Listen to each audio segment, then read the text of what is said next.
ஆதிகளும் அசுரன் 2 படத்திலையும் best ஆக்டருக்கு 2 national award வாங்கிட்டு அடுத்து நம்ம எல்லாரும் ஆசைப்படையும் தனுஷனை ஆஸ்கார் அவார்டு வாங்கணும். அது என்ன மேஜிக்னு தெரியல. கமலா சினிமாஸுக்கும் ரீ ரிலீஸுக்கும் டி ஃபேன்ஸுக்கும் ஒரு பயங்கர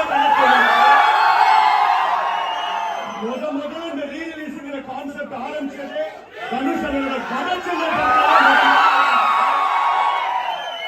அதுக்கப்புறம் ரீ ரிலீஸ் பீக் ஆனது வந்து 3 படம். 3 படத்துல கமலா இது வரைக்கும் 85,000 டிக்கெட்ஸ் விட்டுருக்கோம். அந்த ரெக்கார்டை பீட்